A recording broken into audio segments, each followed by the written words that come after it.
चीन से दुनिया भर के देशों में फैल रहा कोरोना वायरस अब भारत में भी तेजी से पैर पसारता दिख रहा है। कोरोना के मामले लगातार बढ़ते जा रहे हैं और अब संख्या कोरोना पॉजिटिव की 153 हो गई है। इसमें 25 विदेशी है, जबकि कोरोना के चलते 3 लोगों की मौत हो गई है। महाराष्ट्र में कोरोना के सबसे ज्यादा 42 पॉजिटिव केस सामने आए हैं। इस बीच कोलकाता में पहला संक्रमित मरीज मिला है। हमारे देश में डॉक्टर्स और जो हमारे पैरामेडिकल स्टाफ और बहुत सारे जो हमारे एयरलाइंस से जुड़े हुए हमारे पायलट्स हैं, दूसरे कर्मचारी हैं और विशेषकर जिन लोगों ने जो हमारे भारतीय लोग विषम परिस्थितियों में इस बीमारी के प्रकोप के रहते भी दूसरे दुनिया के देशों से भारतीयों को वापस लाने का काम किया है, उसमें हमारे डॉक्टर्स सारे देश के अंदर जो है बहुत ही गहराई, ईमानदारी, सच्चाई और सब प्रकार की जो रिस्क लेते हुए जिस प्रकार से काम कर रहे हैं, मैं हृदय की गहराइयों से आप सबकी ओर से देश के डॉक्टरों को और पूरा जितने भी पैरामेडिक्स हैं सभी को बहुत बहुत हृदय से बधाई देना चाहता हूं। कोरोना से निपटने के लिए हरकत में आई केंद्र कोरोना को लेकर केंद्र सरकार ने देश में हाई अलर्ट जारी कर इससे निपटने के लिए तमाम अमला झोंक दिया है। देश में मॉल, सिनेमा हॉल के साथ भीड़-भाड़ वाले स्थानों को बंद कर दिया गया है। इसके चलते लोगों के सामने कामकाज का संकट भी खड़ा हो गया है। कोरोना से निपटने के लिए सरकार 3 स्तर पर काम कर रही है। पहला, कोरोना से पीड़ित लोगों की पहचान करना। दूसरा, संक्रमित शख्स और उनके संपर्क में आए लोगों को आइसोलेशन वार्ड में डालना और तीसरा, लोगों को एक जगह इकट्ठा नहीं होने देना। कोरोना के बढ़ते पॉजिटिव मरीजों को लेकर केंद्र ही नहीं बल्कि राज्य सरकारें भी अपने स्तर पर हर संभव प्रयास कर रही है। राजस्थान सरकार ने भी प्रदेश में कोरोना से निपटने के लिए तमाम इंतजाम किए हैं। 50 से ज्यादा लोगों को एक जगह पर नहीं जुटने के निर्देश के साथ ही मुख्यमंत्री अशोक गहलोत ने धर्मगुरुओं के साथ बैठक कर धार्मिक स्थलों पर श्रद्धालुओं की भीड़ कम करने के लिए कहा गया है। वहीं सर्व समाज की ओर से प्रेस वार्ता कर धर्मगुरुओं की ओर से कोरोना से बचने के लिए नसीहत दी गई। तो वहीं ACS medical and health Rohit Kumar ने कोरोना के संबंध में आंकड़े जारी कर कोरोना के प्रति जागरूक रहने के साथ ही बचाव की अपील की है। सरकार रोक लगाती है तो लगता है कि भी धार्मिक आस्थाओं पर चोट पहुंच रही है। सरकार का प्रयास है आम आदमी की जिंदगी कैसे बचाई जाए। जब महामारी घोषित हो चुकी है, दुनिया में लोग मौतों का आंकड़ा, जब हम मीटिंग करने बैठे तब आंकड़ा दूसरा था, मीटिंग करके उठे तो आंकड़ा कुछ ज्यादा बढ़ा हुआ था। हर क्षण मौत हो रही है जब, तो ऐसी परिस्थिति में आस्थाओं की बात, उनका सम्मान है, लेकिन जिंदगी बचाना भी तो जरूरी है आम आदमी की, तो उसमें सब लोगों का सहयोग मिल रहा है, ये सौभाग्य की बात। 20 वर्षीय युवक हैं जो स्पेन की यात्रा करके वापस आए थे, उनकी लगातार मॉनिटरिंग की जा रही है। आज सुबह ही मेरी बैठक हुई एसएमएस अस्पताल के डॉक्टर्स के साथ, तो उनको रात को थोड़ा चेस्ट पेन था, लेकिन अभी उनकी स्थिति ठीक है। आशा है कि 2-3 दिन में वो कोरोना वायरस से मुक्त हो जाएंगे। कोरोना वायरस ने देश ही नहीं बल्कि दुनिया भर में अपना खौफ फैला रखा है। देश में कोरोना के चलते 3 मौतें हो चुकी है। केंद्र सरकार अपने स्तर पर इससे निपटने के तमाम प्रयास कर रही है, लेकिन कोरोना वायरस से निपटने के लिए अब सरकार ने आमजन से भी सहयोग की अपील की है। ब्यूरो रिपोर्ट, जन टीवी न्यूज।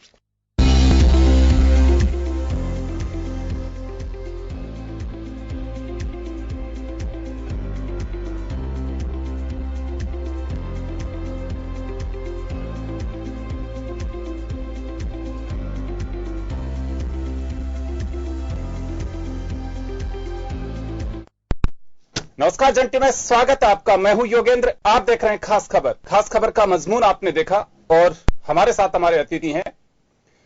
मैं एक बार फिर जन टीवी परिवार की ओर से भी आप लोगों से गुजारिश करना चाहूंगा कि कोरोना को रोकने के लिए आपके अवेयरनेस ही सबसे बड़ी दवा है। अगर आप जागरूक हैं, आप दूसरों को जागरूक कर सकते हैं, तो निश्चित रूप से इस महामारी से हम जीत सकते हैं। और अगर हम हल्के में लेंगे तो निश्चित रूप से उस भयावह स्थिति का सामना पूरे मुल्क, पूरी दुनिया को, पूरे कहूं कि मानव जाति को बड़े रूप में करना पड़ सकता है।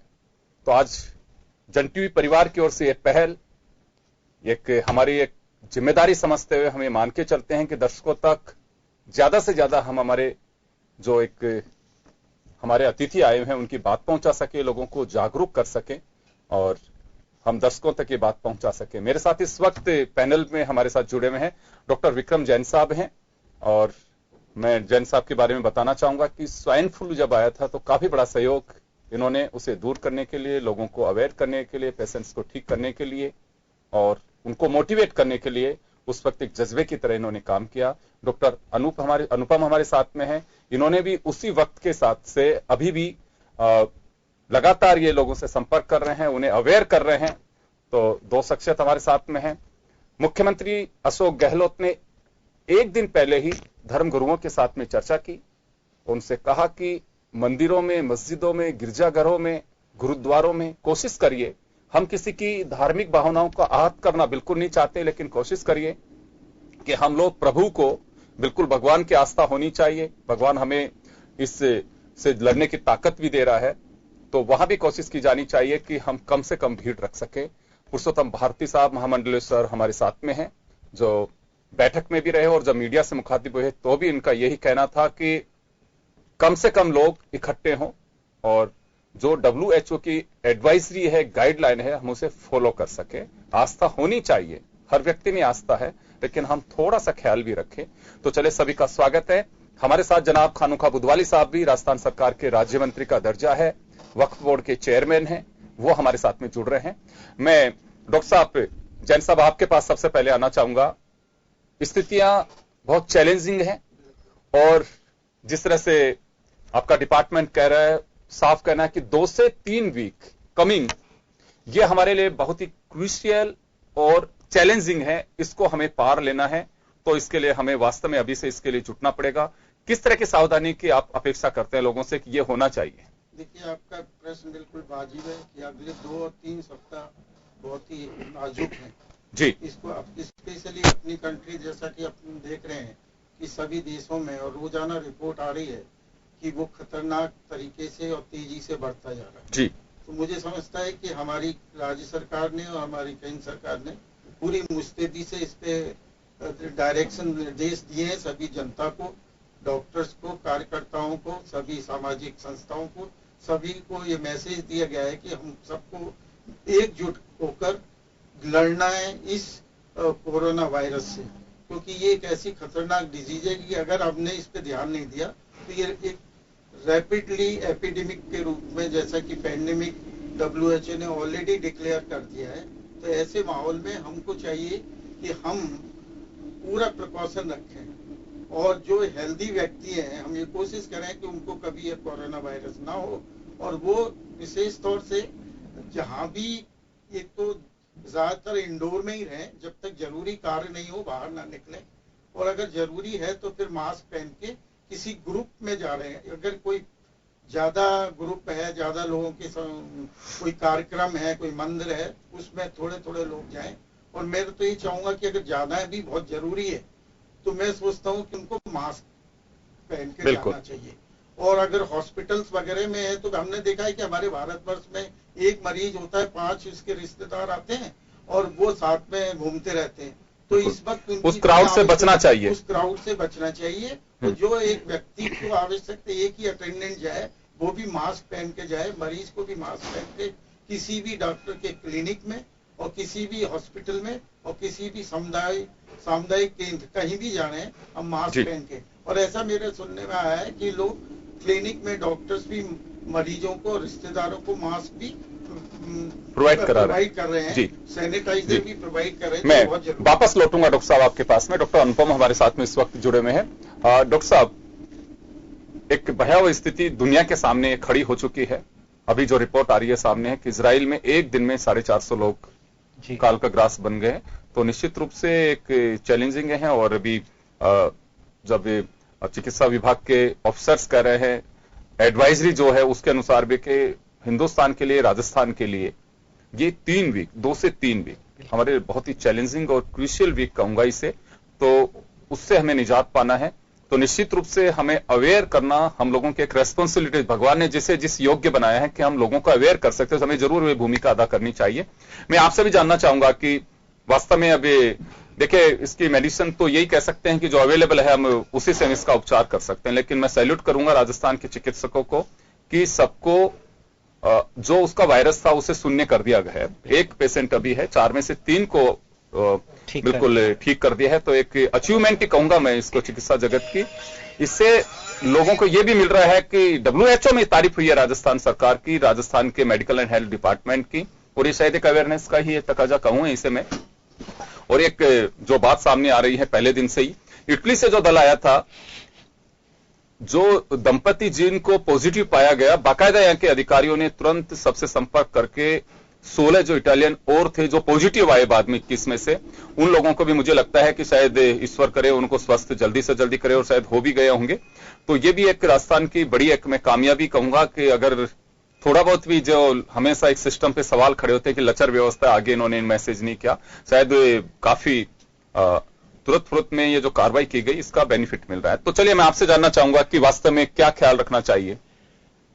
देखिए, आपने जैसे बताया, ना केवल राजस्थान सरकार बल्कि हमारी अन्य राज्यों की सरकारें, यूपी, महाराष्ट्र, दिल्ली, और सभी की भूमिका काफी अच्छी रही इस बीमारी को कंट्रोल करने में। अभी हमारी जो स्टेज इंडिया में चल रही है कोरोना वायरस डिजीज की, ये सेकंड स्टेज चल रही है, और थर्ड स्टेज है जब कम्युनिटी स्प्रेड होगा।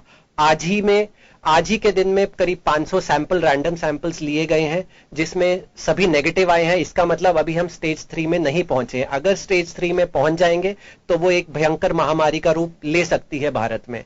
और इसका श्रेय मैं हमारे भारत सरकार में प्रधानमंत्री जी, हमारे राष्ट्रपति जी और गृह मंत्री जी को देना चाहूंगा, जिन्होंने अपने होली के प्रोग्राम और फॉरेन विजिट कैंसिल करके एक संदेश दिया कि हम त्योहारों में भी, ऐसे त्योहारों में जहां बिना मिले हम किसी से नहीं रह सकते थे, तो उन त्योहारों को भी हमने अवॉइड किया। तो सबसे पहला हमारा बचाव का यह है कि हम किसी कम्युनिटी गैदरिंग में ना जाएं। और दूसरा, खांसते और छींकते समय अपने मुंह को हमेशा कवर रखें। वो हमें अपनी बाजू को ऐसे कवर करके पूरा, अगर हमारे पास रुमाल या टिश्यू पेपर नहीं है तो हमें अपनी बाजू से उसको कवर करना है, ताकि हमारा ड्रॉपलेट इन्फेक्शन फैले नहीं। तीसरा, हमारा जो भारतीय संस्कृति है, घर में कोई भी आता है तो सबसे पहले उसके हाथ और पांव धुलाए जाते हैं। तो this is the most important point जो हमारे को इस बीमारी से बचा रहा है। WHO भी कह रहा है कि फ्रीक्वेंट हैंड वॉश कीजिए, साबुन के पानी से हाथ धोएं।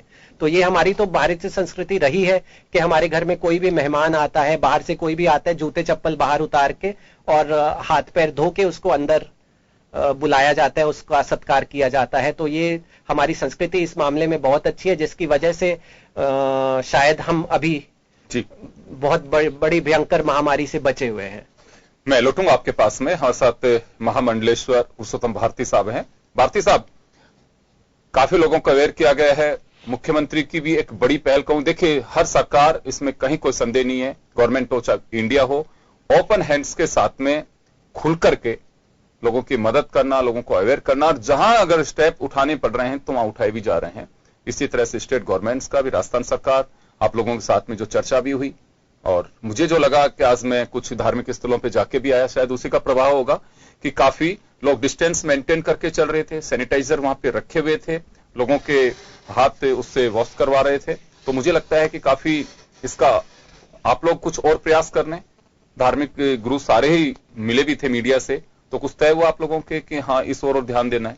देखिए, ये विश्व स्तरीय समस्या है, और जो धर्म से जुड़े हुए लोग हैं उनके लिए अपना एक बड़ी जो है पेचीदगी की स्थिति आ जाती है। विशेषकर महिलाओं को मैं कहूँगा कि महिलाएं, कई लोगों से मेरी बात हुई, कई दर्शनार्थी आते हैं मंदिरों में, तो वो कई कहते सर हम तो 20 साल से लगातार आ रहे हैं, एक दिन की भी नागा नहीं हुई। तो हमारा एक मानना है, कल जैसे मुख्यमंत्री जी ने सब धर्मगुरुओं को बुलाया, आज महंत कैलाश जी ने भी सब धर्मगुरुओं को आमंत्रित करके इस संबंध में चर्चा की। तो हमारा ये मानना है, और हमारा संस्कार और हमारा धर्म ये कहता है कि आपत्ति काले मर्यादा नास्ते, यानी जब विपत्ति की स्थिति आ जाती है तो अपनी मर्यादा को भी छोड़ना पड़ता है। तो जब इस तरीके की स्थितियां आती है, मैंने उनसे कहा, कुछ महिलाएं आज भी मेरे से मिली, उन्होंने कहा महाराज हमारे साथ में तो ये स्थिति है कि हम तो छोड़ ही नहीं सकते। उन्होंने कहा तुम्हारे घर में अगर मान लो किसी की डिलीवरी होती है या तुम किसी की डेथ हो जाती है तो तुम भी उसको छोड़ते हो। जब 10 दिन तक आप नहीं जाते हो, 12 दिन तक नहीं जाते हो, सावर सूतक जो कहते हैं, सावर सूतक जिसको लग जाता है वो उसमें नहीं जाते। तो काफी अवेयरनेस आई है, हम लोगों ने निवेदन भी किया है सब लोगों से, और दर्शनार्थियों, और हमने ये भी कहा है कि भाई जहाँ लाइव टेलीकास्ट होता है, जैसे गोविंद देव जी का मंदिर है, मोती गणेश जी अन्य स्थान है, वहाँ लाइव से आप दर्शन करें। दूसरा, हमारी संस्कृति ये कहती है कि प्रत्येक मानव में, प्रत्येक जीव के अंदर भगवान का वास होता है। ये तो खाली इसलिए होते हैं कि हमारी जो है एक एकाग्रता होती है। हम मंदिर में जाते हैं, मस्जिद में जाते हैं, गुरुद्वारे में जाते हैं, चर्च में जाते हैं, वो इसलिए जाते हैं कि वहाँ ठाकुर जी के सामने या किसी भी रूप में हम आराधना करते हैं, तो हमारी एकाग्रता रहती है कि हम इस उद्देश्य से यहाँ आए हैं। लेकिन वो कार्य घर में भी किया जा सकता है। और जब आज यह स्थिति है तो इस स्थिति से निपटने के लिए हम सब लोगों को जो है जागृत होना चाहिए। और क्योंकि ये खाली राजस्थान का या देश का सवाल नहीं, ये जो इंटरनेशनल समस्या है, पूरे विश्व में इस महामारी से जो है जूझ रहे हैं हम लोग। तो हमारा यही कहना है कि सभी लोग जो है, धर्मगुरु भी यही कह रहे हैं और हमारा सबसे ये निवेदन है कि जो धार्मिक स्थलों पर लोग जाते हैं वो पूरी या तो बहुत संख्या में जाए नहीं, और जो विशेष रूप से जाना ही चाहते हैं तो अलग अलग रहें। जिस तरीके से मंदिर की व्यवस्था है, मंदिर का संचालन हो रहा है, उस व्यवस्था के अनुरूप भी वो जाकर के दर्शन करें। और विशेष करके 50 आदमियों से ज्यादा का जो हमारी गाइडलाइन आई है, उसको भी ध्यान रखना बहुत जरूरी है। ध्यान रखें। मैं वापस लौटूंगा आपके पास में। हमारे साथ इस वक्त राजस्थान सरकार के राज्य मंत्री का दर्जा, वक्फ बोर्ड के चेयरमैन जनाब खानुखा बुधवाली साहब इस वक्त हमारे साथ में हैं, जो लगातार 3 दिन से लोगों को मोटिवेट करना, धर्मगुरुओं को बुलाना और काफी बड़ी एक पहल कर रहे हैं। खानुखा साहब, आपसे जानना चाहेंगे कि सरकार के स्तर पे, क्योंकि जनता भी जानना चाहती है कि हमारी सरकार क्या कर रही है, पेपर्स के माध्यम से भी जानकारी मिल रही है, क्या आने वाले जो चैलेंजिंग टाइम है इसके लिए कुछ बन चुकी है पूरी स्थितियां लड़ने के लिए या लोगों को अवेयर करने के लिए? क्योंकि आप भी जब उस ब्रीफिंग में थे तो बताया था आपने कि आने वाले 2 से 3 महीने हमारे लिए बहुत ही ये कहें चैलेंजिंग और क्रूशियल है।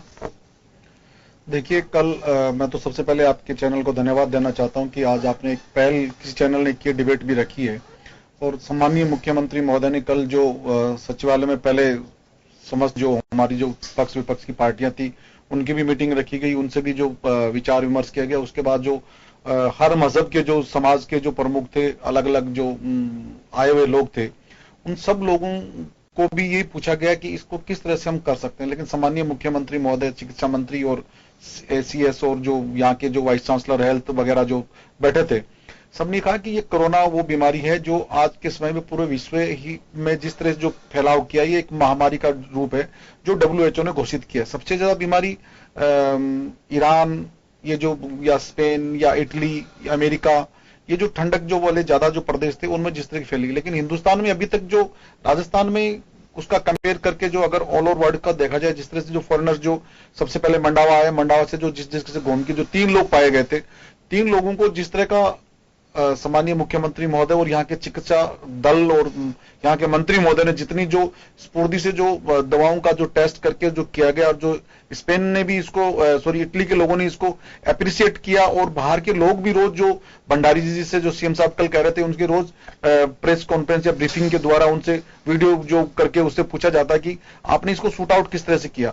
एक दूसरा, कोरोना का जो जिस तरह का जो एक फैलाव जो है, हम ये मानते हैं कि धूप में आने से या इंडियन की लोगों की कैपेसिटी ज्यादा है, ये बिल्कुल गलतफहमी है। जो आज डॉक्टर साहब और कल भी कह रहे थे, आज महामंडलेश्वर महोदय भी वहां विराजमान थे वहां पे प्रेस कॉन्फ्रेंस में, कि इसकी कैपेसिटी वो इंडिया की धूप से या किसी इंसान की कैपेसिटी से, ये जब फैलता है जो फर्स्ट और सेकंड एंड थर्ड वीक में अगर आता है तो ये फिर महामारी का रूप ले लेता है जो अनकंट्रोल्ड होता है। कम से कम इसमें 2 से 3 वीक तक वो बता रहे थे, 15 से ज्यादा नहीं, 15 से 20 दिन इसको सिक्योर रहना बहुत जरूरी है। अगर इसमें छोटी सी लापरवाही, छोटी सी जो लापरवाही है वो इंसान को एक बहुत घातक रूप ले लेती है। और फिर सब लोगों ने जो कल हमें अच्छा लगा कि हर मजहब का व्यक्ति यही चाहता था, अगर इंसान जिंदा रहेगा तो मजहब भी बचेगा, और मस्जिद, मंदिर, गुरुद्वारा सब बचेंगे। अगर इंसान स्वस्थ नहीं रहेगा ना मंदिर इसमें, तो हर आदमी जिस भावनाओं को जो कहा कि धर्मगुरुओं का बुलाने का मतलब सम्मानीय योगेंद्र जी ये था कि वो एक मार्मिक अपील होती है, किसी धर्म के लिए मनादी नहीं होती है मंदिर में जाने, जैसे सम्मानीय महामंडलेश्वर जी कह रहे हैं मस्जिद में आने या जैन मंदिर में या किसी में। लेकिन एक धार्मिक साधारण जो अपील की जाती है, उस अपील से कहा जाता है कि आप इसका बचाव करने से वो, क्योंकि एक सम्मान, अब समाज के प्रमुख होते हैं, सबकी आस्था मंदिर के जो जितनी देवता के साथ होती है उतनी उनके जो उपासक जो वहां के जो मूर्ति जो वहां के रखवाली करते हैं या पूजा करवाते हैं, उनके प्रति ज्यादा श्रद्धा होती है कि यार ये जो कह रहे हैं वो सत्य कह रहे हैं, क्योंकि ये पूजा पाठ करते हैं, कहीं ना कहीं हम ज्यादा आएंगे तो इससे हमें नुकसान होगा। बचाव के पक्ष से वहां के पेसिमाम ने भी, जैन धर्म के भी और सिखिज्म के भी, चर्च के भी, जो गणेश मंदिर वाले महंत जी भी थे, गोविंद देव जी के भी कल तशरीफ लाए थे, अजमेर शरीफ से भी लाए। हर आदमी यही कहना चाहता है कि जो अजमेर शरीफ में जैसे 70 जो लोग ज्यादा आ रहे थे, अब 70% तक लोगों की पॉपुलेशन कम हो गई, वहां आने वाली जनसंख्या जो है, जैसे मैं एक वक्फ बोर्ड का चेयरमैन हूं, तो मेरे अंडर में जैसे सारा मैटर ही दरगाह मजारात और इसका आता है, तो यहाँ उर्स वगैरह मेले वगैरह बहुत ज्यादा बढ़ते हैं। मैंने भी अपील की है लोगों से कि भी जैसे अलग अलग से भी झुंझुनू में है, बांसवाड़ा है, डूंगरपुर है, झालावाड़ है, कि आप इससे बचोगे, ये तो हर साल आते रहेंगे। अगर इस कोरोना का बचाव ही हाथ जो डॉक्टर साहब जो फरमा रहे थे, या जो आज राजस्थान सरकार जिस तरह के बचाव की बात, जो एसीएस और हमारे पूरा सिस्टम 24 घंटे जो लगा हुआ है कि इसका बचाव, जिस खांसी से, जुकाम से, बुखार से जो डॉक्टर साहब कह रहे थे, रुमाल का यूज करना या फिर सैनिटाइजेशन करना, और मंदिर मस्जिदों में जो दरियां पट्टियां लगी हुई थी उनको चेंज करना, और जो कपड़े लगे हुए थे उसको बदलना, माइक को जो या फिर जो गलीचेज पुराने थे उनको चेंज करना। इससे आपकी मार्मिक अपील से समाज का हर व्यक्ति दिल से चाहता हम बचे और हमारे सामाजिक धार्मिक ग्रंथ ये चीजें बचे, जिससे हम वापिस उसी स्वास्थ्य के प्रति जो सामान्य जो राजस्थान सरकार कर रही है, उसका अदर जो स्टेट्स जो है उन्होंने भी अप्रिशिएट किया। जितनी जो घटनाएं होनी चाहिए थी उसको रोकने का काम राजस्थान सरकार ने किया है, हम सब उसके आभारी। जी, तो चले, गवर्नमेंट ऑफ इंडिया और स्टेट गवर्नमेंट दोनों ही निश्चित रूप से अपनी एक अहम भूमिका अदा कर रही हैं, और पूरे देश को, पूरे स्टेट को, तमाम जो हमारे देशवासी हैं उनको आश्वस्त भी किया गया है कि किसी से डरने की आवश्यकता नहीं है, लेकिन हमें लापरवाही भी नहीं करनी है। हमें भरोसा रखना चाहिए कि WHO की जो गाइडलाइन है उसे फॉलो करें। अगर हम फॉलो करेंगे तो निश्चित रूप से हम इस भयावह स्थिति का सामना कर सकते हैं। मैं डॉक्टर साहब विक्रम जैन साहब के पास में जाना चाहूंगा। अभी खानुका साहब एक बात कर रहे थे, ये बात सही है। मैं जनरली लोगों को सुनता हूं कि हम तो हिंदुस्तानी है यार, हमारी इम्यूनिटी बहुत पावरफुल है इस वायरस से, क्योंकि ये एक लोगों में एक भ्रांति भी है। होनी चाहिए आपकी ताकत, बहुत बढ़िया बात है, लेकिन जो गाइडलाइन है उसे फॉलो करना चाहिए, या हम यूनिटी के भरोसे रहें कि वास्तव में गाइडलाइन को का ध्यान देना जरूरी है। डॉक्टर साहब बिल्कुल, देखिए अभी आपने जैसा कहा है कि भाई हमारी इम्यूनिटी अच्छी होनी चाहिए, हमारी प्रतिरोधक क्षमता जो है वो पावर जो है वो बहुत अच्छी होनी चाहिए, क्योंकि हम बैक्टीरिया और वायरस का जो इन्फेक्शन से उसे लड़ सकें। लेकिन मेरा ये मानना है कि ये जो कोविड-19 का जो वायरस है, एक नया नॉवेल वायरस है, जिस नॉवेल मीन्स उपन्यास, जो नया उपन्यास लेकर जिसकी अभी तक कोई दवाइयां ही नहीं है और इसकी कोई प्रतिरोधक भी नहीं है, क्योंकि अभी तक कोई वैक्सीन इसकी डेवलप हुई नहीं है। वैक्सीन नहीं होने के 1 साल लगेगा इसमें भी, क्योंकि हम लोगों के लिए इम्यूनिटी डेवलप करने के लिए पर्टिकुलर बैक्टीरिया वायरस के लिए जैसे टीबी के टीके लगवाए जाते हैं, पोलियो टीके लगा, तो उसकी ही प्रतिरोधक क्षमता डेवलप होती है।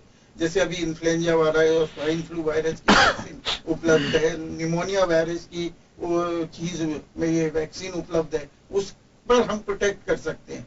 कोरोना वायरस के लिए हम ये जनरल बिल्कुल सही बात है कि कोरोना वायरस से सभी लोग संपर्क आने से सभी लोगों को सिम्टम्स नहीं आते, ये तो फैक्ट है। कोई भी वायरल इन्फेक्शन है, संपर्क में आने से कुछ ही लोगों को सिम्टम्स आएंगे और फैटल डिजीज बहुत कम है। 2.5% से ज्यादा फैटेलिटी इस डिजीज की नहीं है, मॉर्टेलिटी नहीं है, तो ऐसा कोई घबराने की बात नहीं है। एक जनरल इम्यूनिटी तो वैसे भी इंसान के अंदर अगर अच्छी ताकत है तो वो तो हर चीज से लड़ने के लिए लायक है, चाहे वो कोरोना हो, चाहे वो बैक्टीरियल हो, चाहे स्वाइन फ्लू। एक जनरल इम्यूनिटी तो हमको अच्छा खाना चाहिए, लेकिन सावधान रहना बहुत जरूरी है। सावधान रहना जरूरी है, और मेरे ख्याल से इतना डरने की भी आवश्यकता नहीं है। हमें सतर्क रहना है, हमें जागरूक रहना है, लेकिन हमको इतना परेशान और घबराने की जरूरत नहीं है कि हम, क्योंकि घबराहट में आदमी काम समझ में नहीं आता, उसका दिमाग नहीं काम करता कि मैं क्या करूं। तो दिमाग को सही रखते हुए समझदारी से कार्य करें, जागरूकता सब मिलजुल कर काम करें, और प्रिवेंशन इज बेटर, सबसे बड़ा बचाव है। और ऐसा कोई घबराने की, मेरा ये मानना है। अभी टेम्परेचर की बात हो रही थी, एक बहुत बड़ा बिंदु मैं बता रहा हूँ कि ये जो वायरस है ना, ये इसको जो है, ये जो एसी एनवायरमेंट, वातानुकूलित जो एनवायरमेंट होता है, वो 16 से 25 डिग्री, इसमें ये बड़े मजे से रहता है। इसको बड़े से मजे से रहने की इच्छा है, बड़ा वाइबल रहता है, और इसकी जो ह्यूमिडिटी है 40 से 50% की ह्यूमिडिटी पर ये सर्वाइव करता है। लेकिन ये जरूर है कि अगर ये वायरस अगर एनवायरमेंट पे एक्सपोज होता है तो 38 डिग्री सेल्सियस और 90% से ज्यादा अगर ह्यूमिडिटी अगर हमारे वायुमंडल एनवायरमेंट में होगी तो डेफिनेटली इस पे असर होता है, ये उतना वाइबल नहीं होता है। तो हमने अगर इसका स्ट्रक्चर पढ़ा है, इसका इफेक्ट ऑफ टेम्परेचर में पढ़ रहा था, और जो देखा गया है कि डेफिनेटली हाई टेम्परेचर पे इसकी वाइबिलिटी, इसका जिंदापन कम हो जाता है, वो कम डेफिनेटली होगी, और 38 डिग्री से तो डेफिनेटली ये डेस्ट्रॉयड हो जाता है। तो मुझे ऐसा मेरे पास प्रूफ नहीं है कि आने वाला, जैसे कि राजस्थान में बहुत गर्मी आने वाली है, टेम्परेचर बहुत बढ़ जाएगा, तो मैं आपको कह दूं कि शायद इससे लड़ ले, तो उससे हम बिल्कुल रिलैक्स हो जाएं कि अब तो कुछ करना ही नहीं है। लेकिन तो बिल्कुल ठीक कह रहे हैं डॉक्टर साहब, प्रकृति ने हमको वो दिया है। लेकिन मैं ये मानता हूं कि हमको, मेरा तो ये मानना है कि अगर हम रोजाना धूप में अगर 15 से 20 मिनट सुबह दोपहर शाम अगर बैठते हैं, अभी तो देखा धूप में थोड़ा ठंडापन भी है, बड़ा अच्छा लगता है, और मैं सोचता हूं कि अगर अपन वहां करते हैं अपने घर के अंदर, बाहर धूप में बैठते हैं, तो कहीं ना कहीं हम स्टेरलाइज तो होते हैं। भगवान ने हमने सूर्य की रोशनी दी है, इसके अंदर अल्ट्रा वायलेट्स हैं, तो definitely ultra violet is the killer of this corona virus. तो डेफिनेटली अगर हम आधा घंटे अपन बैठ के वहां ध्यान भगवान का लेते हुए या कुछ भी कार्य करें, तो डेफिनेटली हमको रोजाना अपने कपड़े हैं उनको भी धूप में सुखाना चाहिए, अंदर जो ये अपने कपड़े 2-3 दिन में गर्म पानी से धोने चाहिए। ये एक जनरल हाइजीन है, एक जनरल हाइजीन, बार बार हाथ धोना चाहिए। वैसे भी हमको बताया गया सुबह उठते ही हैंड वॉश करें, खाना खाने से हैंड वॉश करें, खाने के बाद, ब्रेकफास्ट के बाद, और किसी को खाना परोसते हैं उससे पहले हाथ साफ करें। ये तो हमारी संस्कृति है। मैं डॉक्टर साहब लौटूंगा आप लोगों के पास में, यहाँ एक छोटे से ब्रेक के लिए रुक रहे हैं, ब्रेक के बाद हम जल्द लौटते हैं। बने रहिए आप जन टीवी के साथ।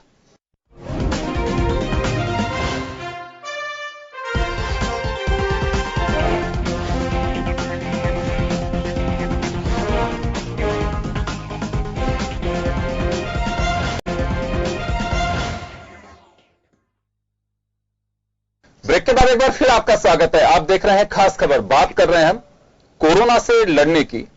कोरोना से लड़ने के लिए हमारी सरकार मुस्तैद है, लेकिन आपके सहयोग की बड़ी जरूरत है। डरने की आवश्यकता नहीं है, लेकिन सतर्क रहने की जरूरत है। यही सबसे बड़ा, इसके लिए हम कहें, हमारे साथ आज हमने एक सामाजिक भूमिका के चलते हमने ये कोशिश की है कि तमाम वो लोग जो सीधे अब तक अपील पहुंचा सकते हैं, हमारे साथ 2 चिकित्सक हैं, खानू का बुधवाली साहब तो सरकार का पार्ट हैं, वो खुद इसमें लगे हुए हैं सरकार के साथ में। हमारे साथ भारती साहब हैं, वो जयपुर में धर्मगुरुओं की जो अपील चल रही है उसको लेकर के हमने चर्चा की है। मैं डॉक्टर अनुपम के पास वापस जाना चाहूंगा। डॉक्टर साहब, 2 चीजें हैं, ये हम लगातार कह रहे हैं, सरकार कह रही है, आप लोग भी लगातार लोगों को कह रहे हैं कि डरने की आवश्यकता है, बिल्कुल नहीं है, लेकिन सतर्क रहने की जरूरत है। इसमें सबसे बड़ी बात ही यही है, सतर्कता को लेकर हमने बात की। कुछ ऐसी हिस्ट्री आप लोगों ने पढ़ी है कि जिन मुल्कों में ये भयावह पोजीशन में गया है, उसकी वजह क्या रही है? देखिए, हमारी कहावत है, सावधानी हटी दुर्घटना घटी। हम लोग, डॉक्टर साहब ने भी बताया, जल्दबाजी में बहुत काम करते हैं। खाना पूरा पकाया नहीं, फटाफट आधा कच्चा आधा पक्का, स्पेशली नॉन वेज बना के खा लिया या बाजार से ले लिया बिना किसी उसकी हाइजीन देखे हुए। तो एक बहुत बड़ा इस बीमारी के फैलने का कारण जो ये फैली है, this has been taken from bats. तो वो बैट्स ने किसी इन्फेक्टेड जानवर का खून पिया और वो इन्फेक्टेड जानवर को इंसान ने खाया, उसके वजह से ये बीमारी फैलना शुरू हुई। यही हिस्ट्री स्वाइन फ्लू की रही है, यही हिस्ट्री सार्स की रही है, जो वायरल इन्फेक्शंस पिछले काफी समय से मानवता को प्रॉब्लमैटिक करते आए हैं। तो सबसे पहली बात, जल्दबाजी में कोई काम ना करें। आप अपने, सबसे पहले आपकी हेल्थ है। आप अगर स्वस्थ रहेंगे तो आप अपने घर को भी स्वस्थ रख सकेंगे, अपनी कम्युनिटी को स्वस्थ रखेंगे, देश को स्वस्थ रखेंगे। तो आप अपने को पहले जागरूक कीजिए और उसके बाद आप बाकी सबका ख्याल रख सकते हैं। हम लोग एज डॉक्टर्स, हम लोग we do not only treat diseases but we are preservers of health also. हम प्रिजर्व करने के लिए आपको इस टाइम यहाँ पे इनके योगेंद्र जी के माध्यम से, जन टीवी के माध्यम से आपको एक बार फिर से कहना चाहते हैं, आप स्वयं जागरूक पहले होइए, बाहर जाते समय ख्याल रखिए, जब तक बहुत जरूरी नहीं हो तब तक बाहर ना निकलें, बच्चों को भी बाहर ना भेजें, अनावश्यक काम से बाहर ना जाइए। मॉल्स में स्पेशली रेलिंग्स, ये टेबल टॉप्स, हाथों स्टीयरिंग, ऐसी चीजें हैं जहां पे ये वायरस सबसे ज्यादा देर तक रहता है। तो बहुत ध्यान से इन चीजों को हाथ लगाइए। तो यहाँ क्या माना जाए कि जिन मुल्कों के अंदर रहा, खासकर 3 देशों की अगर हम बात करें, चाइना, इटली और जी, इसमें सबसे बड़ी बात ये रही, ये 3 जो मुल्क हैं यहाँ लापरवाही, क्योंकि देखिए काफी पढ़े लिखे लोग भी हैं वहां पे, और कहा भी जाता है कि हमसे काफी आगे भी हैं, लेकिन कहीं चूक कहें इसे उनकी जी, समय से चेते नहीं। चूक हुई क्योंकि वहां पे संभलने से पहले ही वो कम्युनिटी स्प्रेड हो चुका था, फेज 3 में वायरस आ चुका था, जो भारत में बहुत बढ़िया बात है, अभी तक नहीं आया, डिलेड हो गया है। जो हम 15 मार्च तक हम सोच रहे थे फेज 3 हो जाएगा, पर अभी आज 18 मार्च हो चुकी है, भगवान की कृपा से हमारा वायरस स्टेज 2 में ही है। तो ये सबसे बड़ी भगवान की कृपा है हमारे देश पे, और हमारी सरकारें, राज्य सरकारें भी, सेंट्रल गवर्नमेंट भी समय रहते इन्होंने कंट्रोल कर लिया, क्वारंटाइन मेजर्स ले लिए, और लोगों को जागरूक करना, फोन के माध्यम से आप कॉल करते हैं किसी को तो फोन के माध्यम से आपको मैसेज आता है जी, उससे बहुत अवेयरनेस आई है। इवन कल हमारा बेटा मिठाई लेने गया तो वो जलेबी वाले को उसने कहा कि भैया हाथ से मत डालना, तो जलेबी वाले, वो मिठाई वाले कारीगर ने कहा कि सर मैं चिमटी से डालूंगा वो कोरोना वायरस। तो इतनी अवेयरनेस है। और ये सबसे एक बहुत अच्छी बात जो मुझे इस बीमारी के फैलने में लगी, हमारे देश की ही नहीं पूरे भारतवर्ष की सब सरकारें, सब लोग एकजुट होकर इस बीमारी को यूनिटी इन डाइवर्सिटी, इस बीमारी से लड़ने के लिए हमें देखने को मिली है। And this is the best part जो हम इस बीमारी की रोकथाम करने में सक्षम हुए हैं। जी, मैं महामंडलेश्वर जी आपके पास में आना चाहूंगा एक बार। जागरूकता, तमाम कोशिशें, तमाम चीजें, ये बिल्कुल ठीक बात है, होनी भी चाहिए, और ये हम फेज 3 को नहीं आने दें, स्टेज 3 सॉरी, उस तक आने नहीं दें। कोशिश सबकी यही रहनी चाहिए, और मुझे लगता है कि हर व्यक्ति अपनी भूमिका अदा भी कर रहा है। मैं एक बात कहना चाहूंगा यहाँ पे, आप लोग भी क्योंकि एक समाज का पार्ट हैं, एक बड़ी शिकायतें मिल रही हैं कि लोग इसके लिए जो सैनिटाइजर बनाया जा रहा है, मास्क बनाया जा रहा है, उसमें भी काफी लोग लूट रहे हैं, एक तरह से कहें तो कोई अतिशयोक्ति नहीं होगी। ये थोड़ा सा मुझे लगता है कि समाज जब इतना सब लोग लग रहे हैं तो इसमें ख्याल रखना चाहिए। तो कुछ इस तरह की शिकायतें भी आती हैं लोगों की आपके पास?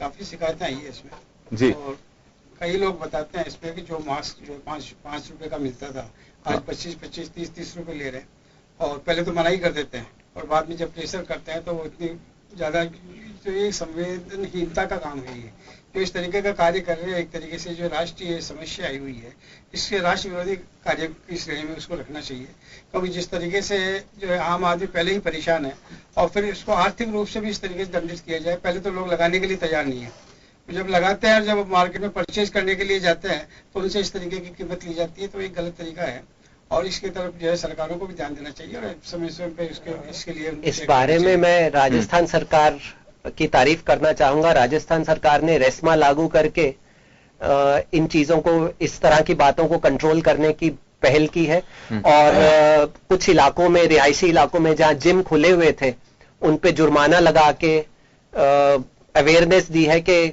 आप इन सब चीजों से बचें। अभी बिल्कुल, मैं बुधवाल साहब आपके पास में आना चाहूंगा, क्योंकि देखिए आप लगातार बैठ के आप मिल भी रहे हैं, डायरेक्ट सरकार के संपर्क में भी, सरकार का आप हिस्सा हैं। ये बड़ी शिकायतें मिल रही हैं कि एक तो डुप्लीकेट चीजें सामने आने लगी हैं कि सैनिटाइजर है वो बिल्कुल उसमें जितने अल्कोहल कंटेंट जो होना चाहिए, जिससे हम जो मकसद को लेकर के हम हाथ साफ करने की कोशिश करते हैं, वो सब चीजें नहीं हो पा रही हैं। कोई कह रहा है कि बिना लेवल का, ना उसमें कोई एमआरपी लिखी हुई है, इस तरह की अगर चीजें आ रही तो रोके जानी चाहिए, क्योंकि देखिए हिंदुस्तान में हाहाकार नहीं मचा है। मैं फिर कहना चाहूंगा कि किसी को घबराने की आवश्यकता नहीं है, ना कोई ऐसा भारी भरकम स्टॉक करने की आवश्यकता है कि कल क्या होगा, तेल, खाने का आटा ही मिलेगा कि नहीं मिलेगा। ये पोजीशन हिंदुस्तान में नहीं होगी, क्योंकि वो उसकी वजह आप लोग सब हैं। आप अवेयर रहेंगे तो निश्चित रूप से आपकी रूटीन लाइफ जैसे है, कुछ दिन बाद में हम उसी दौर पे आ जाएंगे। आपकी सतर्कता रहना बहुत जरूरी है, और लेकिन सरकार को इस पर कदम उठाना चाहिए। बड़ी शिकायतें आ रही हैं, लोग फोन करके भी बताते हैं कि सर हम फला दुकान पे खड़े हुए हैं, यहाँ पे जो हम सैंपल ये ले रहे हैं 1 सीसी, इसके ऊपर ना कोई लेवल लगा हुआ है, हम पूछ रहे हैं कि इसमें अल्कोहल की कितनी मात्रा है, तो ये सब नहीं बता रहे हैं, और कहा जा रहा है कि लेना है तो लो, नहीं तो रहने दीजिए आप। बिल्कुल, जो आप जो कह रहे हैं, कल ये माननीय मुख्यमंत्री महोदय जब मीटिंग ले रहे थे तो कुछ सामान्य जो धर्म गुरु लोग और जो दूसरे लोगों ने इस तरह की बात आई थी, तो तुरंत प्रभाव से जो एसीएस हेल्थ और चिकित्सा मंत्री ने उसे इमीडिएटली कहा कि अभी 2 जगह जो छापा, जो एक फर्जी जो कंपनी आती है हेल्थ वाली, जो ये मास्क और जो इस सैनिटाइजर जो नकली बेच रहे थे, उनके छापा भी पटका गया। और जो अलग अलग टीम बना के जिस तरह से जो फर्जीवाड़े की जो आप बात कर रहे हो, जो ब्लैकमेल जो कर रहे हैं, उनको सरकार ने उनके खिलाफ तुरंत प्रभाव से कानूनी उसके दायरे में लेके उनके खिलाफ कार्रवाई करने की बात की। जो इस तरह का फर्जी या मास्क नकली या ब्लैकमेलिंग करना एक सरकार ने अपराध माना, और उस अपराध में सरकार ने मतलब ये समय भी मिनट सेकंड का भी नहीं लगाया होगा, जो इमीडिएटली उसको जो हेल्थ के जो एसीएस जो रोहित कुमार सिंह जी को जिनको ड्यूटी लगाई गई थी, और जो वाइस चांसलर्स वगैरह थे, या फिर सम्मानीय रघु शर्मा जी, और जिस तरह से जो इसको डील कर रहे हैं पूरे सिस्टम को, जो हेल्थ को देख रहे हैं। लेकिन कहीं ना कहीं छोटे लेवल पे गली कूचों में छोटी जो घटनाएं होती है, उसको हम सब जो समाज के हर व्यक्ति का आज धर्म बनता है। ये बीमारी है, इस बीमारी को रोकने के लिए अगर ऐसा कोई व्यक्ति अगर ब्लैकमेलिंग करता है या नकली चीज बेचता है, उसकी संबंधित जो व्यवस्था है उसमें शिकायत होनी चाहिए, जिससे तुरंत सरकार उस पर कानूनी रूप से कार्रवाई करे, जिससे आम आदमी को, एक जो साधारण व्यक्ति है जिसके कोई तकलीफ है या नहीं है, लेकिन उसे अवेयरनेस से, क्योंकि जब हम हिंदुस्तान का हर व्यक्ति, जब कल से मैं देख रहा हूं कि हर मजहब का व्यक्ति वहां जो धर्म गुरु जो हमारे सम्मानित थे, वो ये चाहते हैं कि इससे हम कैसे बचे, इसको पूजा पद्धति में हम कैसे रोक सकें, किस तरह से करें। तो वहां भी जब ये मास्क की बात आई, सैनिटाइजर की बात आई, ब्लैकमेलिंग की जब बात आई, तो उन्होंने कहा कि हमने भी शिकायतें की, जो रोके भी गए और कुछ फर्जी कंपनियां पकड़ी भी गई है, उनके खिलाफ कार्रवाई भी की गई है। अगर इसमें हम जिस तरह से रोकने की बात करें, उसमें भी अगर हम शिकायतें या कुछ अगर कोई मिलता है इस तरह का फर्जी कोई गली कुंचों में, तो उसके खिलाफ निश्चिंत रहिए योगन जी, उनके खिलाफ कार्रवाई होगी। और सरकार जो जिस तरह की व्यवस्था की है कि किसी भी तरह से सरकार हर इस राजस्थान की आवाम की सुरक्षा के लिए हर तरह से सक्षम है। जो जिस तरह से पहले जांच के लिए हमें पुणे भेजा जाता था, वो जांच आज हमें 5 लैब राजस्थान में। आप सबसे बड़ी चीज है पूरे जो माननीय मुख्यमंत्री जो पिछली बार जो बात की गई थी कि पिछले जो समय जो उनका स्वाइन फ्लू के टाइम जो है, तो आज वही जांच इमीडिएटली सुबह 2 शाम को मिल रही है। बिल्कुल, तो ये बधाई के पात्र हैं कि जिस तरह से आपने कहा कि सरकारी सिस्टम धीरे चलता है, लेकिन जो सरकार का सिस्टम और जो मेडिकल्स जो जितनी अवेयरनेस जितना फास्ट काम कर रहे हैं, हम उनको भी मोटिवेशन करना चाहिए, जिससे ये लगना चाहिए कि डॉक्टर्स जो आज देखिए आप 24 घंटे नर्सिंग स्टाफ बेचारा सुबह से शाम तक उनको पता है कि सामने वाला बीमार आदमी, फिर भी अपनी लाइफ पे खेल के डॉक्टर्स नर्सिंग हर स्टाफ जो है आज जिस तरह से कार्य कर रहा है, हमें उनको प्रोत्साहित करना चाहिए, उनको मोटिवेट करना चाहिए। मेडिकल टीम जो डॉक्टर साहब, जो 2 डॉक्टर साहब बैठे हैं, इनको भी कि आप हमारे आज दूसरे भगवान के रूप हो, कि एक ईश्वर का रूप माना जाता है आपको। और निश्चित रूप से देखिए, मैं आपकी बात से सहमत हूं, चिकित्सक कोई भी हो, मेरे भी अगर कोई तो मेरे को फ्रेंड्स हैं, उन पे मैं भरोसा करता हूं, और निश्चित रूप से वो जो कहते हैं हम करते हैं। चिकित्सक कोई भी हो, उसकी बात का बड़ा असर होता है, खासकर ऐसे स्तर पे जिसमें आपको मेडिकल रिलीफ चाहिए। तो निश्चित रूप से एक बड़ी भूमिका है और अदा भी कर रहे हैं, जिसमें राजस्थान एक नायाब उदाहरण देश और दुनिया के सामने रहा, जो काफी रोकने की कोशिश की है। और जो पेशेंट हमारे यहाँ मिले 4, उसमें से 3 को हमने नेगेटिव कर दिया है, तो यानी कि वो स्वस्थ हो चुके हैं। एक बड़ी एक अचीवमेंट है। WHO ने भी राजस्थान के मेडिकल एंड हेल्थ की तारीफ की है। दवाई बनाई है जो या जो ड्रग्स जो उसने जो एप्रिशिएट किया सरकार ने, सेंट्रल गवर्नमेंट ने भी। और फॉरेन जो रोज जो मैं कह रहा हूं भंडारी जी से इनसे जो वीडियो जो कॉन्फ्रेंस करके वो पूछते हैं कि हम किस तरह से बचाओ, जो आज फॉरेन कंट्रियां जो सेफ कंट्री है, वो वहां के फॉरेन जो एम्बेसडर वो आज इस स्टेट गवर्नमेंट के डॉक्टर्स को थैंक्स बोल रहे हैं। ये बड़ी चीज है कि आज जिस जो टेक्नोलॉजी वाले जो कंट्रीज थी आज वो गिरे हुए हैं और आज हम सिक्योर मान रहे हैं। बहुत सरकार की वजह से। मैं डॉक्टर साहब जैन साहब के पास में जाना चाहूंगा। जैन साहब, कोई ऐसी आपका एक लंबा एक्सपीरियंस है, कभी कोई ध्यान है, कोई हिस्ट्री ऐसी कि इस तरह की भयावह स्थिति बनी हो हिंदुस्तान के सामने या दुनिया के सामने, जिस समय और आज में क्या अंतर है? देखिए, आज तो हम बिल्कुल हर चीज को तुरंत, IT का युग है, फोन पे 1 मिनट में आप कहीं पे भी बात कर सकते हैं, किसी भी चीज के एडवाइस ले सकते हैं, किसी को आप दे सकते हैं। लेकिन कभी ऐसी रही हो जिस समय हमारे पास संसाधन भी नहीं रहे होंगे और बड़ा सामना करना पड़ा हो? देखिए, ऐसा है कि ये वैसे तो ये कोरोना वायरस की ये 21st सेंचुरी में तीन एपिडेमिक्स आई हैं जी। 2003 में ये कोरोना वायरस नाम से सर्स के नाम से सीवियर एक्यूट रेस्पिरेटरी सिंड्रोम, और ये पहले जो है उसी से चमगादड़ से ही आया था और सबसे ज्यादा ये गुनांग और फिर 30 देशों में फैला और 10% लोगों की मृत्यु हुई जी। उसके बाद 2012 में यही वायरस दूसरे रूप में आया, जिसको हमने कहा कि ये मर्स, ये मिडिल ईस्ट में आया, मिडिल ईस्ट के बाद ये सऊदी अरबिया से, ये कैमिल से वायरस आया, कोरोना वायरस। तो इनको जो है कोर्स वायरस ही बोलते हैं। ये कोर्स 2 वायरस है, कोविड वायरस है। तीसरी एपिडेमिक अभी तो नहीं है, लेकिन पैंडेमिक तो है ही है। लेकिन ये है कि उस वक्त अपने इतने साधन नहीं थे। उस समय 10% मोर्टिलिटी थी, 35% मोर्टिलिटी जब 2012 में आई है। तो हमारे पास अब इतने संसाधन है और अवेयरनेस, कम्युनिकेशन है, टेली कम्युनिकेशन है, ट्रांसपोर्टेशन है, लैब रिसर्च इतनी अच्छी आ चुकी है। और तो मुझे लगता है कि मतलब हम अब जो जिस तरह से हमने अपना कम्युनिकेशन किया, जागरूकता की है, सतर्कता की है और जानकारियां दी हैं, तो इसका निश्चित रूप से हम लोगों, सभी लोगों को, आम जनता को फायदा हुआ है। ये इसी सेंचुरी में 3 एपिडेमिक्स हुई थी और उसमें मोर्टिलिटी बहुत आई।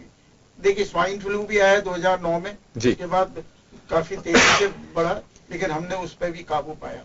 लेकिन वो स्थिति इतनी भयानक नहीं थी, वो पूरे पैंडेमिक रूप से नहीं था। वो उसकी मेडिसिन भी थी, टेमीफ्लू वगैरह थी उस समय, फ्लू आ गई। हाँ। और उसके बाद उसकी वैक्सीन भी डेवलप होगी, H1N1 की वैक्सीन भी आ गई। और मैं तो अपने सारे ही मरीज जो सीनियर सिटीजन होते हैं उनको हर साल स्वाइन वैक्सीन और टेट्रा वैक्सीन है और वायरसेस की वैक्सीन हर बार लगवाता हूँ। मेरे सारे घर के बच्चों से लेके मेरे बुजुर्ग और घर के 50 लोगों को मैं हर साल वैक्सीन, और उससे मुझे निश्चित तौर से मेरे को जुकाम बहुत कम होता है, होता भी है तो हल्का हो, बच्चों को भी लगवाता हूँ। तो ये जो है वैक्सीनेशन की जो गाइडलाइन है, हालांकि ये यूनिवर्सली हर व्यक्ति के लिए रिकमेंडेड नहीं है, लेकिन जो व्यक्ति विशेष तौर से जिनको दिल की बीमारियां हैं या किडनी की बीमारी है, लिवर की बीमारी है, सांस की बीमारी है, या पुरानी और भी कोई डायबिटीज है, ब्लड प्रेशर है, तो ऐसे व्यक्तियों को ये वैक्सीन का उपयोग करना चाहिए, जिससे हमको लड़ने की क्षमता बढ़ जाती है और प्रतिरोधक क्षमता भी अपनी बढ़ती है। तो लोगों और जो 60 से 65 साल से ऊपर हैं उनको तो सभी व्यक्तियों को हर साल टेट्रा वैक्सीन, स्वाइन फ्लू, अन्य फ्लू जो का कॉम्बिनेशन आता है वो लगवाना चाहिए निश्चित तौर से। और मुझे उम्मीद है कि ट्रायल शुरू हो गया इस वैक्सीन का, कोविड-19 का ट्रायल यूएस में, यूनाइटेड स्टेट में एक ह्यूमन लेडी को वैक्सीन लगाई गई है। और ये उम्मीद है कि इसके रिजल्ट अच्छे मिलेंगे और 6 महीने से 12 महीने में उम्मीद है कि हमको एक वैक्सीन और मिलेगी इस रोग को लड़ने के लिए। लेकिन पहले से अभी इतना खतरनाक नहीं है। हम जो पहली एपिडेमिक्स भी स्वाइन फ्लू की 2019 में 10 करोड़ लोग मरे थे। 1900 में 1903 में स्वाइन फ्लू के रूप में एक तरह के वो एपिडेमिक हुई थी, उसमें भी बहुत लोग। तो अब तो ऐसा नहीं है, अभी तो हमारे पास सारे साधन हैं और सब लोग, जनता में जागरूकता आ चुकी है, लिटरेसी भी है पहले से, लिटरेसी बहुत बढ़ चुकी है पहले से। तो सभी लोग बिल्कुल ही अवेयर है इसके बारे में और सभी लोग किसी न किसी रूप में और पूरी राय मानते हैं। अभी लोग लिटरेसी बढ़ी है तो लोग राय भी मानते हैं, जो भी आपस में है, मीडिया के द्वारा भी है, और चाहे वो ऑडियो मीडिया हो, चाहे ऑडियो विजुअल हो, चाहे प्रिंट मीडिया हो, और आपस में जो गोष्ठियां हो रही है अखबार न्यूज में, काफी रोजाना अगर अपन अखबार भी पढ़े ना तो मुझे लगता है कि उसमें सारी न्यूज है। बचाव, आज राज्य सरकार ने बहुत अच्छे पैम्पलेट लगवा रखे हैं, उसको कैसे बचाव करें, किस तरह से। तो मैंने तो अपने हॉस्पिटल, अपनी क्लिनिक में वो लेमिनेट करा के लगा रखे हैं कि भाई ये पढ़ लीजिए। लोग पढ़ते भी हैं सर अभी, क्योंकि देखिए कोरोना एक लोगों के अंदर एक लोग जानना भी चाहते हैं कि आज क्या हुआ, किस तरह से हमें करना है। लोगों के मैं चर्चा भी सुनता हूं और काफी अवेयरनेस है। निश्चित रूप से सतर्कता ही इस बीमारी से बचाने का एक सबसे बड़ा उपाय कह सकते हैं। मैं डॉक्टर अनुपम के पास में जाना चाहूंगा। डॉक्टर साहब, पर्टिकुलर किस एज ग्रुप को इससे ज्यादा सतर्कता, तो देखिए सभी को रहना चाहिए, हम अलग अलग चाहे एज ग्रुप के लोग हों, लेकिन सतर्कता सबके लिए बहुत जरूरी है। लेकिन डॉक्टर साहब ने जैसे कहा थोड़ा सीनियर सिटीजन के लिए, तो किस एज ग्रुप के लोगों को ज्यादा ख्याल रखना चाहिए? पर्टिकुलरली बच्चा 50 साल और 50 साल से ऊपर के व्यक्तियों को ज्यादा सतर्क रहने की, इस पर्टिकुलर कोविड-19 कोरोना वायरस से बचाव ज्यादा रखना है। बच्चों में, टीनेजर्स में और फीमेल्स में, यंग एडल्ट्स में इसकी इम्यूनिटी काफी है। इसका मतलब ये नहीं कि वो बचाव ना करें, सावधानी ना बरतें, पर स्पेशली जो लोग जिनको हार्ट डिजीज है, हाइपरटेंशन है, हाई ब्लड प्रेशर है, डायबिटीज है, लिवर डिजीजेज है, किडनी प्रॉब्लम्स है, और वो लोग इस बीमारी में विशेष सावधानी अपनाएं। मैं चाहूंगा कि गर्भवती महिलाएं, प्रेग्नेंट महिलाओं को भी बिल्कुल ही अवॉइड करना चाहिए। इस तरह से ट्रेवलिंग या फिर लोगों के संपर्क में कम, जुकाम, खांसी और ये वायरल किसी भी उनसे डिस्टेंस भी मेंटेन करना चाहिए। तो ये कहा जाता है कि ये हमारे जब छींक आती है, जो ड्रॉप्स हैं वो कहते हैं कि 1 मीटर तक वो ट्रेवल करती हैं, तो इस कारण से ड्रॉपलेट इन्फेक्शन है। जब हम खांसते हैं या छींकते हैं तो फोर्सफुली हमारा जो है अंदर से चला है, नाक का और मुंह का ड्रॉप के रूप में, इसलिए ड्रॉपलेट कहते हैं। एरोसोल बनता है, हवा के अंदर वो ड्रॉप्स आ जाती हैं और वो तैरती रहती है।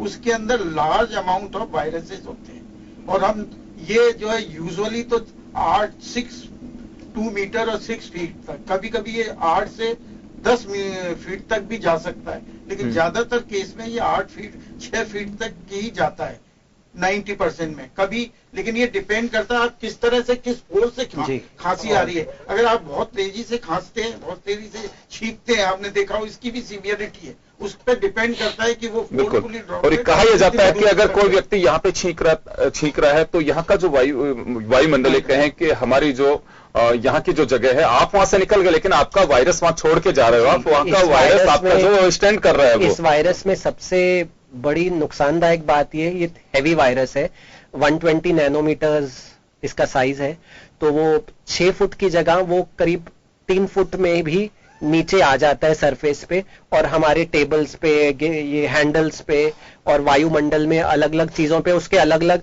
प्लास्टिक पे वो करीब 16 घंटे तक वायबल रहता है, लकड़ी पे करीब 3 से 4 घंटे वायबल रहता है, स्टेनलेस स्टील पे 24 घंटे तक वायबल रहता है और 3 दिन तक रह सकता है। तो आप जब भी कुछ ऐसी चीजें इस्तेमाल करें, पहले से उसको साफ करके, धो के और अपने हाथ जरूर धोएं ताकि आप इससे बचाव अपना कर सकें। जी, मैं पुरुषोत्तम भारती साहब के पास में जाना चाहूंगा। भारती साहब, समय हमारा हो रहा है, तो कुछ अपील करना चाहेंगे लोगों को, सलाह देना चाहेंगे कि हाँ बिल्कुल आप आस्था रखें ईश्वर के प्रति, अपने प्रभु के प्रति, अपने वाहे गुरु के प्रति, अपने अल्लाह के प्रति, लेकिन किस तरह का ख्याल रखना चाहिए? मैं सभी धर्मावलंबी, चाहे किसी भी संप्रदाय से हों, किसी भी मजहब को मानते हों, और सभी लोगों से मैं ये अपील करना चाहता हूँ कि क्योंकि ये एक खतरनाक किस्म की बीमारी है और इससे बचना ही हमारा, इससे सावधानी रखना ही हमारा सबसे ज्यादा जो है सुरक्षित रहने की एक स्थिति आएगी। तो इसमें सब लोगों को इसकी सावधानी रखनी चाहिए और किसी भी तरीके से इस पर लापरवाही नहीं बरतनी चाहिए। विशेष रूप से जहाँ भीड़ वाले कोई कार्यक्रम हो रहे हैं तो उनसे बिल्कुल बचना चाहिए और उन लोगों को भी समझाना चाहिए। जिस तरीके से हमारे त्यौहार वगैरह आ रहे हैं, अभी नवरात्र वगैरह हैं और धर्मों के भी त्यौहार है, विवाह संस्कार वगैरह होते हैं, मुस्लिम समाज में भी काफी विवाहों का प्रचलन चल रहा है, तो सभी लोग, सभी अपने अपने धर्म के लोग जो है सब लोगों को समझाए कि ये सबके हित की बात है। और काम जो भी अपन करते हैं भीड़ भाड़ के, हम बाद में भी कर सकते हैं, लेकिन अभी जो 3 सप्ताह का जो समय है वो हमारे लिए बहुत ही जो है एक चेतावनी का समय है। इसको हमें इसका मुकाबला करना चाहिए और इसमें सावधानी ही सबसे बड़ी हमारी, इसके माध्यम से ही हम उसको बचा जा सकता है। बिल्कुल, इसमें कोई डाउट नहीं है और आपकी सतर्कता, हम बार बार कह रहे हैं कि वही आपका जीवन का एक बड़ा आधार, इससे लड़ने के लिए कह सकते हैं। डरने की जरूरत नहीं है, लेकिन आपको सावधान और सतर्क रहने की आवश्यकता है। जो हमारे चिकित्सक गाइडलाइन के अनुसार आपसे कहते हैं उन्हें फॉलो करिए। कोई बहुत ज्यादा ऐसी चीजें नहीं है कि हम ये कर कैसे पाएंगे। आप कहीं से आ रहे हैं, हाथ धोइए, हाथ मिलाने की आपको आवश्यकता नहीं है। अगर आपको हल्का जुकाम है, वजह कोई भी हो सकती है, डरिए मत कि कोरोना ही हो सकता है। रूटीन में भी सर्दी जुकाम होती है, लेकिन आप उसमें थोड़ा ध्यान रखिए कि आप रुमाल, टिश्यू पेपर या कुछ भी आप यूं भी करके छींक सकते हैं, वह थोड़े सा आपको ध्यान रखने की आवश्यकता है, जो लगातार आपसे अपील भी की जा रही है। चलिए एक पॉइंट में आप जरूर बताना चाहूंगा, आपको कोई भी ऐसा लक्षण अपने में महसूस हो या अपने परिवार में महसूस हो, सूखी खांसी, बदन में थकान, टायर्डनेस, बुखार, इस तरह का कोई भी लक्षण आपको महसूस हो, इसके साथ जुकाम हो, तो तुरंत आप नजदीकी चिकित्सालय में जाके या नजदीकी चिकित्सक को जाके जरूर दिखाएं, उसमें लापरवाही ना बरतें। हर सरकार ने, हर राज्य सरकार ने नोडल सेंटर्स, नोडल नंबर्स इस बीमारी के लिए स्पेसिफिक नंबर्स दिए हुए हैं। हाँ। आप वो नंबर मिलाइए, आपके घर रिस्पांस टीम आके आपको अटेंड करेगी, आपको जाने की भी आवश्यकता नहीं है। बिल्कुल, तो ये सतर्कता और सावधानी बरतना लेकिन आपकी जिम्मेदारी भी होनी चाहिए एक समाज के नाते। देना चाहता हूँ जी जी, देखिए मास्क की बहुत बातें हो रही हैं, मिल नहीं रहा, लगा रहे हैं लोग जी लेकिन जी, इसकी जो तरीका है वो सही तरीके से लगाए। अगर हमने मास्क ले भी लिया और पूर्ण तरह के इसका भी एक तरीका है, वो कभी मौका अगर जन टीवी मुझे देगा बिल्कुल तो बिल्कुल, मैं उसको सही तरीका बताऊंगा। विभिन्न मास्कों को किस मास्क जो आ रहे हैं बाजार में उनका सही तरीका लगाने का, वो अगर वो विधि सही नहीं है तो मास्क लगाने का कोई उपयोग नहीं। तो ये मेरा जनता से है, अगर उनको अभी है तो डॉक्टर से मालूम करें किस तरह से ये मास्क बांधा जाता है, किस तरह से लगाया जाता है, कितने समय तक ये कार्य करता है, कब इसको बदलना चाहिए, किस स्थिति में पहनना चाहिए। इनफैक्ट हाथ धोने की भी विधि है प्रॉपर, उसकी हाथ धोने की विधि है। अगर जाए उसका भी कभी मौका मिलेगा, मैं बिल्कुल पिछले 2 साल से बच्चों के स्कूल में जाता हूँ, अभी तक 1000 बच्चों को हाथ धोने के बारे में बताया, उनको पैम्पलेट देता हूँ और सिर्फ 30 से 45 सेकंड हाथ धोने में लगाने चाहिए और हम दिन भर में 15-12 कम से कम हाथ धोते आवश्यकता है। तो मुझे लगता है कि जिंदगी के 10 मिनट सही तरीके से हाथ धोते हैं, जबकि हम 10 स्वस्थ रहेंगे, उसका बेनिफिट आपको जरूर मिलेगा। बिल्कुल, आखिरी मेरा सवाल, और मैं खानोका बुद्धवाली साहब से गुजारिश करूंगा कि वो जो सरकारी प्रयास हैं, तमाम जो चीजें हैं, उसके लिए आप क्या कहना चाहेंगे कि ये आने वाला जो पीरियड है उसके लिए लोग किस तरह से सतर्क रहें? देखिए, जिस तरह से तमाम आवाम से हर चाहे वो धार्मिक हो चाहे सामाजिक हो, हर जो सरकारी कर्मचारी हो, हर व्यक्ति का धर्म बनता है कि इस बीमारी को लड़ने के लिए सरकार की बताई हुई जो डॉक्टर, जो साहिबान, जो अलग अलग जो इसकी बता रहे हैं कि किस तरह से रहना चाहिए, बचना चाहिए, इस चीज को फॉलो करने के लिए जो रिक्वायरमेंट है उसको हम समझें और जो हमें जिस प्रॉब्लम है तो संबंधित डॉक्टर से मिले, संबंधित हेल्थ सेंटर में जाएं और सामान्य जो राजस्थान सरकार के मुख्यमंत्री महोदय ने, अशोक गहलोत जी ने जितनी जो व्यवस्था की गई है, और किसी भी भय से घबराने की जरूरत नहीं है। आपको हेल्थ डिपार्टमेंट आपके साथ खड़ा है, राजस्थान सरकार आपके साथ है, आपके स्वास्थ्य के साथ आपके साथ है, लेकिन हम सब मिलके इस सरकार के साथ कंधे से कंधा मिला के हर मजहब का, हर समाज का व्यक्ति खड़ा रहे, जिससे ये वायरस महाबीमारी जो पहले प्लेग के नाम पे थी, आज इसी दूसरे रूप में आई है। इस बीमारी से हम आज जो डॉक्टर साहब, जो जैन साहब कह रहे थे, हम आज लड़ने के लिए कैपेबल है। और जो सरकारी व्यवस्थाएं हैं, इसी से मैं आपके चैनल से पुनः बधाई देना चाहता हूं कि इस चीज को समझे और इसको भय नहीं, भय के साथ हम सब खड़े होकर इस बीमारी से लड़ने की शिक्षा लें। तो चलिए, हमारी एक सामाजिक पहल और तमाम हमारे जो अतिथि हैं उन्होंने वक्त दिया हमें, उनका बहुत बहुत शुक्रिया और शुक्रगुजार हैं। और हम सबसे अपील भी करना चाहेंगे कि इससे डरने की आवश्यकता नहीं है, इससे सतर्क और सावधान रहने की जरूरत है। आपकी सतर्कता दूसरों के लिए भी मुसीबत नहीं बनेगी, उनके लिए राहत बनेगी। तो कोशिश करिए कि हम इससे तभी लड़ पाएंगे जब हम सतर्क होंगे। बहुत बहुत शुक्रिया आप सभी का। खास खबर में इतना ही, दीजिए इजाजत, नमस्कार।